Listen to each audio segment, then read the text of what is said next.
கோதாவரி காவிரி குண்டார் இணைப்பு திட்டத்தை விரைவாக செயல்படுத்த முதலமைச்சர் விஜய் வலியுறுத்தல். மத்திய நீர்வளத்துறை அமைச்சகம் தேசிய நீர் மேம்பாட்டு முகமைக்கு உத்தரவிட வலியுறுத்தி பிரதமர் மோடிக்கு கடிதம். கோதாவரி காவிரி குண்டார் இணைப்பு திட்டத்தை தேசிய முக்கியத்துவம் வாய்ந்த திட்டமாக அறிவிக்குமாறு பிரதமர் மோடிக்கு முதலமைச்சர் விஜய் கோரிக்கை. தமிழ்நாடு, தெலுங்கானா, ஆந்திரா, கர்நாடகாவுக்கு மிகவும் பயனளிக்கும் திட்டத்தை வெற்றிகரமாக செயல்படுத்த தேவையான ஒத்துழைப்பு வழங்க தமிழக அரசு தயார் என உறுதி. முதலமைச்சர் விஜய் தலைமையில் வரும் 8ஆம் தேதி தமிழக எம்பிக்கள் கலந்தாய்வு கூட்டத்திற்கு ஏற்பாடு. தொகுதி மறுவரையறை பணிகள், அதனால் தமிழ்நாட்டிற்கு ஏற்படும் தாக்கங்கள் குறித்து ஆலோசிக்க அழைப்பு.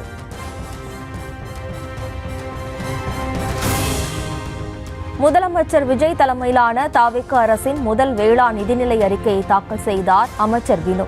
கோட்சூட் அணிந்த விவசாயி என முதலமைச்சர் விஜய் குறித்து புகழார். உயர்ந்த எண்ணங்களை விதையாக்கி ஊழல் ஒவ்வொன்றையும் களையெடுத்து சமத்துவம் எனும் செடி வளர்த்து மக்களாட்சி எனும் பெரும் மரத்தை பிடித்து நிற்கும் கோட் சூட் போட்ட அணிந்த விவசாயி நீங்கள்.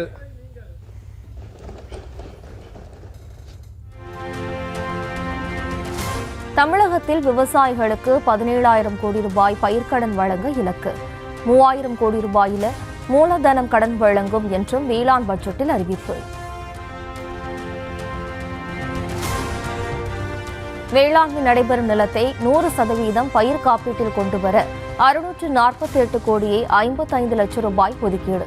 15 லட்சம் விவசாயிகளுக்கு பயனளிக்கும் வகையில் காப்பீடு திட்டத்தை அமல்படுத்த உள்ளதாக அறிவிப்பு. விவசாயிகளுக்கு இலவச மின் இணைப்பிற்காக 7,432 கோடியே 58 லட்சம் ஒதுக்கீடு. தடையின்றி மும்முனை மின்சாரத்தை வழங்க முதலமைச்சர் உத்தரவு என்றும் வேளாண் பட்ஜெட்டில் தகவல். 26-27ஆம் ஆண்டில் இலவச மின் இணைப்புகளுக்கான கட்டண தொகையாக தமிழ்நாடு மின் பகிர்மான கழகத்திற்கு 7,432 கோடியே 58 லட்சம் ரூபாய் வழங்கப்படும். இயற்கை வேளாண் முறைகளை ஊக்குவிக்க தமிழ்நாடு மண்வள பாதுகாப்பு இயக்க திட்டம் 600 கோடி ரூபாய் மதிப்பீட்டில் 5 ஆண்டு திட்டத்தை அறிமுகம் செய்வதாக வேளாண் பட்ஜெட்டில் அறிவிப்பு.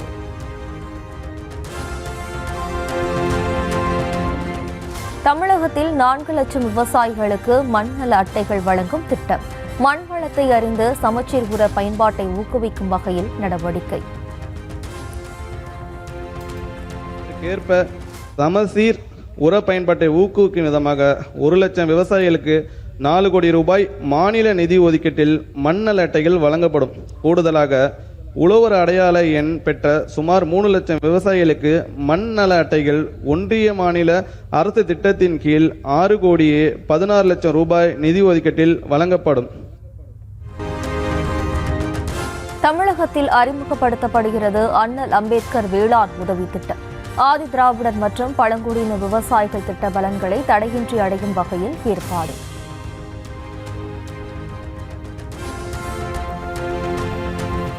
மக்கள் சேவகர் அஞ்சலையம்மாள் பெயரில் விவசாயிகளுக்கு விருது வழங்கப்படும் என அறிவிப்பு. பயிர் விளைச்சல் போட்டிகள் நடத்தி வெற்றி பெற்றவர்களுக்கு விருது வழங்கி கௌரவிக்க ஏற்பாடு. மக்கள் சேவகர் அஞ்சலையம்மாள் சிறு குறு விவசாயி விருது 2026-27ஆம் ஆண்டில் சிறு குறு விவசாயிகளை ஊக்குவிக்க மக்கள் சேவகர் அஞ்சலியம்மாள் பெயரில் அதிக மகசூல் பெறும் முதல் 3 விவசாயிகளுக்கு முறையே 2,50,000 ரூபாய், 1,50,000 ரூபாய், 1 லட்சம் ரூபாய் என மொத்தம் 30 விவசாயிகளுக்கு பரிசுகள் வழங்க 50 லட்சம் ரூபாய் மாநில நிதியிலிருந்து ஒதுக்கப்படும்.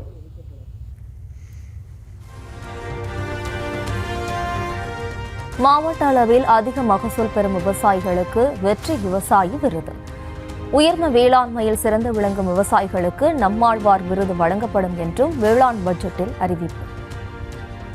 மாவட்ட அளவிலான வெற்றி விவசாயி விருது நெல், சிறுதானியங்கள், பயிர் வகைகள், எண்ணெய் வித்துகள், பருத்தி உள்ளிட்ட 9 பயிர்களில் 2 ஏக்கர் பரப்பளவில் பயிரிட்டு அதிக மகசூல் பெறும் விவசாயிகளுக்கு மாவட்ட அளவில் வெற்றி விவசாயி விருது வழங்கப்படும்.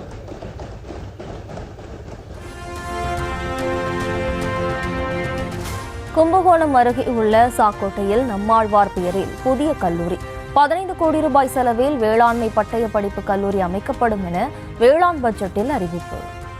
மாற்றும் நோக்குடன் தஞ்சை மாவட்டம் கும்பகோணம் அருகிலுள்ள சாக்கோட்டையில் இயற்கை வேளாண் விஞ்ஞானி நம்மாழ்வார் அவர்களின் பெயரில் ஒரு புதிய உயிர்மை வேளாண்மையை பட்டய படிப்பு கல்லூரி அமைக்க 15 கோடி ரூபாய் மாநில நிதி ஒதுக்கீடு செய்யப்படும். தமிழகத்தில் உழவர் செயற்கை நுண்ணறிவு திட்டம் செயல்படுத்தப்படும் என வேளாண் பட்ஜெட்டில் அறிவிப்பு. அரசு திட்டங்கள் உள்ளிட்ட அனைத்து அறிவுசார் வேளாண் சேவைகளையும் விவசாயிகள் கைபேசி வாயிலாக அறிய நடவடிக்கை.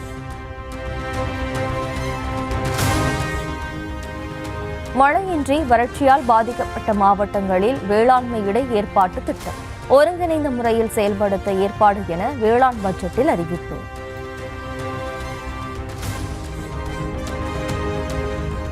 தமிழகத்தில் 73,360 ஏக்கரில் பருத்தி மறுமலர்ச்சி இயக்கத்தை செயல்படுத்த திட்டம் அறிமுகம். 40,000 விவசாயிகள் பயன்பெறும் வகையில் திட்டத்தை செயல்படுத்த உள்ளதாக அறிவிப்பு.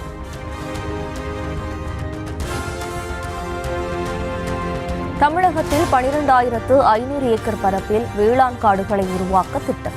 தரிசு நிலங்களை மீட்டெடுத்து காடுகளை உருவாக்க உள்ளதாக அறிவிப்பு.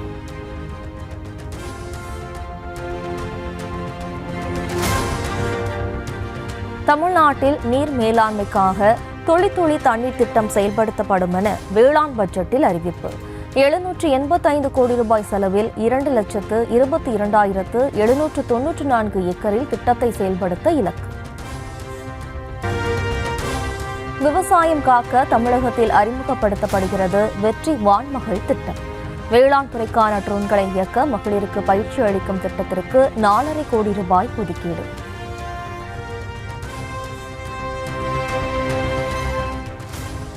வெற்றி இல்லத்தரசி வீட்டு தோட்ட திட்டம் அறிமுகப்படுத்தப்படுவதாக அறிவிப்பு.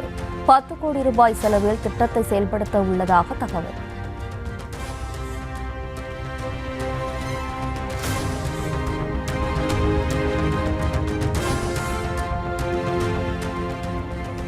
தமிழகத்தில் சிறுதானிய விவசாயத்தை ஊக்குவிக்க சிறுதானிய இயக்க திட்டம் 63 கோடியே 81 லட்சம் ரூபாய் செலவில் திட்டத்தை செயல்படுத்த உள்ளதாக அறிவிப்பு.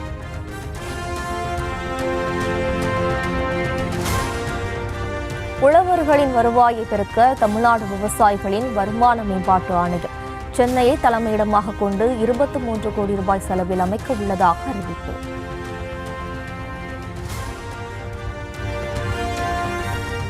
முதலமைச்சர் குறித்து புகழ்ந்தும் விசில் சின்னம் குறித்து பட்ஜெட்டில் பேசியதற்கு திமுகவினர் எதிர்ப்பு. வேளாண் நிதிநிலை அறிக்கையில் இருப்பதை மட்டும் படிக்குமாறு அமைச்சர் வினோத்திற்கு சட்டப்பேரவைத் தலைவர் அறிவுரை. கம்பீரம் குறையாது.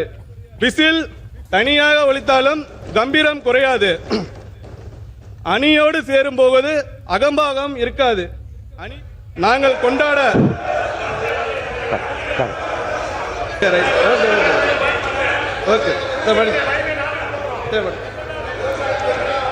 வேளாண்மை நிதிநிலை அறிக்கை என்று தாங்கள் அவை முன் வைத்திருக்கிற அந்த அறிக்கையை மட்டும் விரிவாக படிக்கும்படி நான் கேட்டுக்கொள்கிறேன்.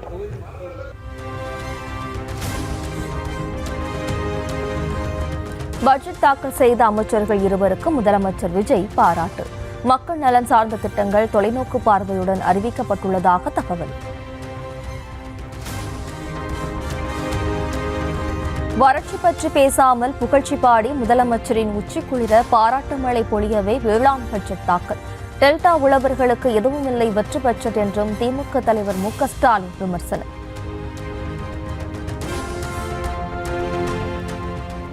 தவிக்க ஆட்சி அமைந்ததிலிருந்தே விவசாயிகளுக்கு ஏமாற்றமே கிடைத்துள்ளதாக உதயநிதி விமர்சனம். சாகுபடி செய்ய முடியாத ஒரு சூழல் போன்றவற்றால் தான் இன்னைக்கு விவசாயிகள் இந்த ஆட்சி அமைஞ்ச நாள்லேருந்து கடந்த 3 மாதங்களாக அதிகமாக பாதிக்கப்பட்டது யாரும் பார்த்தீங்கன்னா விவசாயிகள் தான்.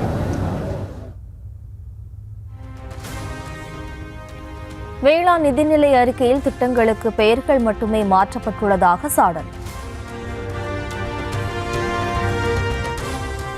தமிழக வேளாண் பட்ஜெட்டில் ஏமாற்றமே மிஞ்சியிருப்பதாக அதிமுக பொதுச் செயலாளர் எடப்பாடி பழனிசாமி குற்றச்சாட்டு. குத்தகை விவசாயிகளுக்கு 10,000 ரூபாய் வழங்கப்படும் என்று தவிக வாக்குறுதி உள்ளிட்ட எந்த திட்ட அறிவிப்பும் இல்லை என்றும் விமர்சனம். விவசாய கூலி தொழிலாளர்களுக்கு உழவர் உரிமை அட்டை வழங்கப்படும் முறை அறிமுகப்படுத்தப்படும். இந்த உரிமை அட்டை வைத்திருக்கும் உழவர்களுக்கு ஆண்டுக்கு 10,000 ரூபாய் உதவித்தொகை நேரடியாக அவருடைய வங்கி கணக்கில் செலுத்தப்படும் என்ற அறிவிப்பை தான் கொடுத்தாங்க. இனிக்க விவசாயிகளை ஏமாற்றுகின்ற விதமாக, விவசாய தொழிலாளிகளை ஏமாற்றுவதுமாக தேர்தல் நேரத்தில் அறிவிப்பை கொடுத்துவிட்டு இந்த வேளாண் பட்ஜெட்டில் இந்த அறிவிப்பெல்லாம் எதுவுமே இடம்பெறல. வேளாண் பட்ஜெட்டில் புதிதாக எதுவும் இல்லை, உழவர்களுக்கு ஊக்கத்தொகை எதுவும் அறிவிக்கப்படவில்லை என பாமக தலைவர் அன்புமணி கருத்து. நிதிநிலை அறிக்கை மீதான விவாதத்திற்கு பதிலளிக்க போதாவது பயனுள்ள அறிவிப்புகளை வெளியிடுமாறு தவிக அரசுக்கு வலியுறுத்தல். வேளாண் பட்ஜெட் ஏமாற்றம் அளிப்பதாக தேமுதிக பொதுச் செயலாளர் பிரேமலதா விமர்சனம். நெல் மூட்டைகளை பாதுகாக்க உரிய நடவடிக்கை எடுக்க வேண்டும் என கோரிக்கை. எல்லா இடத்துலையும் திறந்தவெளி நெல் கிடங்குகள் இன்னைக்கு பயிர் பண்ணி அதை கொண்டு வந்து வச்சு அது மழையில நனைஞ்சு முளை விட்டு அது நாசமாகுகின்ற நிலைமை தமிழ்நாடு முழுக்க இருக்கு. இதற்கான அறிவிப்பு இல்லாததை தேமுதிக கடுமையாக நாங்கள் கண்டிக்கிறோம். தமிழ்நாட்டிற்கு உரிய நிதி பகிர்வை உறுதி செய்ய மத்திய அரசை வலியுறுத்தி சட்டமன்றத்தில் வெள்ளிக்கிழமை தனி தீர்மானம். நிதித்துறை அமைச்சர் மரிய வில்சன் தீர்மானத்தை முன்மொழிவார் என அறிவிப்பு.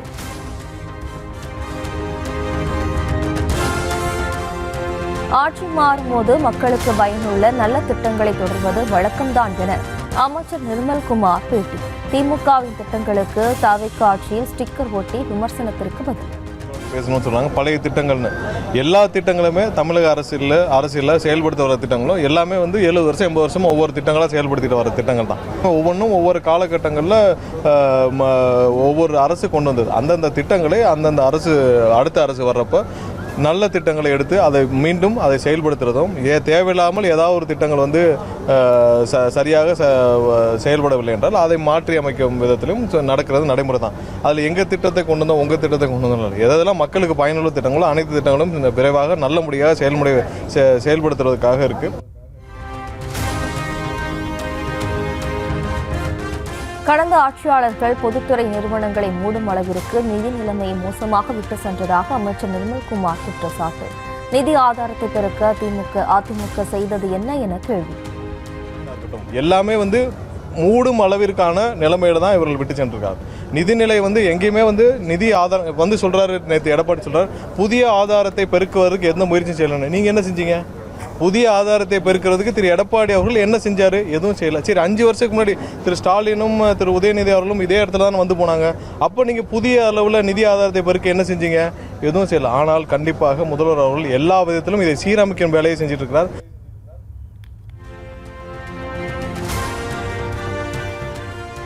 மேகதாது அணை விவகாரத்தில் அதிமுகவை திருப்திப்படுத்த அனைத்துக் கட்சி கூட்டத்தை கூட்ட முடியாது என அமைச்சர் நிர்மல்குமார் திட்டவட்டம். தமிழ்நாடு நலனில் அக்கறை இல்லாதவர்களை அழைத்து பேசுவதில் என்ன பயன் எனவும் கேள்வி. இப்போ ஏற்கனவே சட்டசபையில் எல்லா கட்சிகளை வச்சு தானே ஒருமனதாக தீர்மானம் நிறைவேற்றது. அவங்களை திருப்திப்படுத்துறதுக்காக திமுகவும் அதிமுகவும் திருப்திப்படுத்துறதுக்காக நம்ம கூப்பிட்டுலாம் பேசிட்டு இருக்க முடியாது. அவர்களுக்கு அந்த எண்ணமும் கிடையாது. அவங்க தமிழக மக்களுடைய நலனில் அக்கறை இல்லாதவர்களை கூப்பிட்டு பேசி என்ன பிரயோஜனம்? ஆன்லைனில் முன்பதிவு செய்தால் வீடு தேடி மதுபானம் விற்கப்படும் என வெளியான தகவலுக்கு அமைச்சர் விக்னேஷ் மறுப்பு. டாஸ்மாக் கடைகளில் மதுபான வகைகள் எவ்வளவு இருப்பு உள்ளது என்பதை ஆன்லைனில் தெரிந்து கொள்ளலாம் என விளக்கம். ஆன்லைன்ல தான் கொடுக்கவே இல்லையே. நீங்க ஆன்லைன்ல பே பண்ணிட்டு கடைக்கு போனா தானே உங்களுக்கு அந்த ப்ராடக்ட் கொடுப்பாங்க. இது டெலிவரி கிடையாது. எப்படி டெலிவரி? இது பேமெண்ட் மெத்தட் தான். இது எந்த கடையில எந்த மதுபானங்கள் இருக்குங்கிறது இது மூலமா நம்ம தெரிஞ்சுக்கலாம். ஏதாவது ஒரு மதுபான ஆலைக்கு முக்கியத்துவம் கொடுக்கறாங்களா அப்படிங்கறது இது மூலம் தெரிஞ்சுக்கலாம். சோ இது முழுக்க வெளிப்படைத்தன்மையா இருக்கும். சென்னை தலைமைச் செயலகத்தில் அமைச்சர் ஆனந்துடன் அதிமுக அதிருப்தி எம்எல்ஏக்கள் சந்திப்பு. அத்திக்கடவு அவிநாசி 2ஆம் கட்ட திட்டத்தை செயல்படுத்த வலியுறுத்தி சந்தித்ததாக எஸ்பி வேலுமணி விளக்கம். அதிமுக ஆட்சியில் கொண்டு வந்தோம். அத்திக்கடவு அவிநாசி திட்டம் 2 அதை கண்டிப்பா இப்ப இருக்கக்கூடிய தாவக அரசு நிறைவேற்ற வேண்டும் என்ற அந்த கோரிக்கையை முக்கியமாக வச்சோம். ஏன்னா கோயம் மாவட்டத்துக்கு விடுபட்ட குளங்களுக்கு குறிப்பாக என்னுடைய தொண்டாமுத்தூர் தொகுதியும் அதில் சேர்த்து தேரப்பட்டு அதிமுக ஆட்சி இருக்கும்போது அறிவித்தோம். 5 வருஷமாக திமுக கிடப்பில் போட்டாங்க. அந்த திட்டத்தை மீண்டும் செய்யணும்னு சொல்லிட்டு தான் இப்போ நாங்கள் வந்து அதை வந்து வலியுறுத்தினோம். அந்த திட்டத்தை நிறைவேற்றணும் நிறுவனத்துறை அமைச்சர் பார்த்து வலியுறுத்தணும். தவிகாவில் இணையும் திட்டம் எதுவும் இல்லை என்று முன்னாள் அமைச்சர் SP வேலுமணி திட்டவட்டம். நாங்கள் சப்போர்ட் பண்ணோம். அதிமுக எங்களுடைய கட்சி, எதுக்கு அந்த கேள்வி கேட்கறது தப்பு? நீங்கள் அதிமுக எங்களுடைய கட்சி, எங்களை வளர்த்த கட்சி. நாங்கள் வந்து அந்த அந்த நிலையை வந்து சில பேர் அப்படியே அதை கிளப்பி விடுறாங்க. அதெல்லாம் கிடையாது. அது மட்டும் இல்லை, அந்த பிரச்சனை இல்லை. அதிமுகவில் தொடர்ந்து செயல்பட்டு வருவதாகவும் விளக்கம்.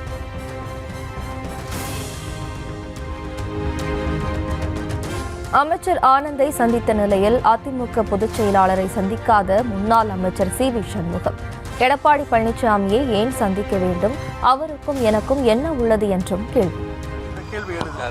அவரையா நாங்க சந்திக்கணும்? அவருக்கு எங்களுக்கு என்ன ஆகுது?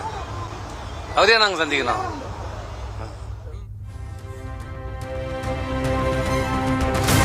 சட்டமன்றத்தில் இருந்து புறப்பட்ட போது உதயநிதி காரில் ஏற முயன்ற எடப்பாடி பழனிசாமி.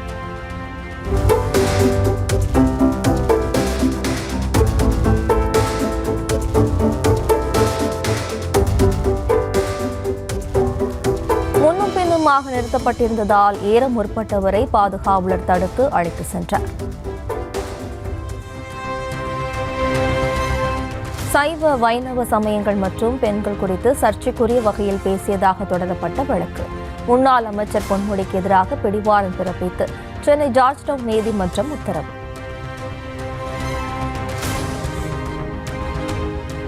பரந்தூர் விமான நிலைய திட்டத்தை திரும்பப் பெறுவது, மாற்றுவது அல்லது கைவிடுவது தொடர்பாக தமிழக அரசிடமிருந்து எந்தவொரு கோரிக்கையும் மத்திய அரசுக்கு வரவில்லை. மக்களவையில் திமுக MP தயாநிதி மாறன் எழுப்பிய கேள்விக்கு மத்திய சிவில் விமான போக்குவரத்து துறை இணை அமைச்சர் முரளிதர் மோகுல் எழுத்துப்பூர்வ பதில். சென்னை மெட்ரோ ரயில் 2ஆம் கட்ட திட்டப்பணிகள் 54.62% நிறைவு. திட்டத்திற்காக 14,545 கோடியே 91 லட்சம் ரூபாய் ஒதுக்கீடு செய்யப்பட்டுள்ளதாகவும் மக்களவையில் மத்திய அரசு தகவல். பழனி நில மோசடி வழக்கில் சார் பதிவாளர் ஜஸ்டின் மணிகண்டன் கைது. முன்ஜாமீன் மனு தள்ளுபடி செய்யப்பட்ட நிலையில் CBCID போலீஸ் நடவடிக்கை.